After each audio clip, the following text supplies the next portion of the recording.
Ang init at harbay.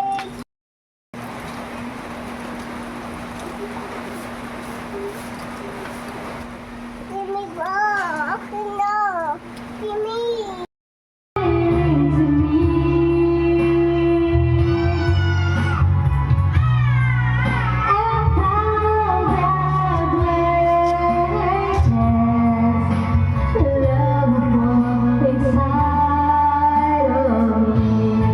Hello guys, magandang tanghali sa inyong lahat. Ito na ipakita natin yung KBL natin. Tingnan nyo naman. Grabe guys, tingnan nyo oh.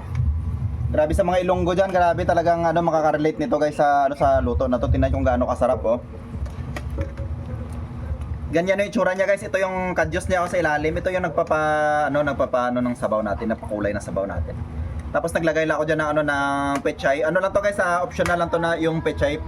Kasi mas masarap pag may pechay eh. Pero sa inyo, depende sa inyo kung lagyan nyo, hindi okay naman, wala namang problema yon. Pero ito guys, tingnan nyo oh. Yung pata na to, inihaw muna to kanina, inihaw muna siya bago siya pakuluan. Malambot na to, ayan oh. Yan ay sobrang lambot na yung pata. At saka yung langka, malambot na rin kasi sabay yun sa pakulo sa sa pata natin, sinabay na to, kaya pares na yun silang malambot. Ready na to guys sa kakain na kami kasi yung mga mag-alaw na hindi pa kami nakakain kasi pinalambot ko pa yung yung kadyos kasi medyo matagal pa siya palambutin eh. At saka mas masarap siya na pag niluto sa sa uling kumpara dun sa may sa may kalan, sa apoy sa may kalan. Kaya talagang dito ko talaga siya niluto sa uling. Para talaga authentic na authentic yung yung luto natin ng ng KBL. Guys, ito KBL to yung pangalan nito, KBL.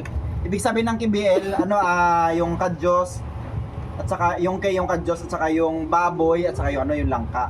Yan, kaya siya tinawag na KBL sa sa Ilonggo. Yun lang guys, maraming salamat at magandang tanghali sa inyo at sa mga hindi pa nakakain diyan, kain na tayo.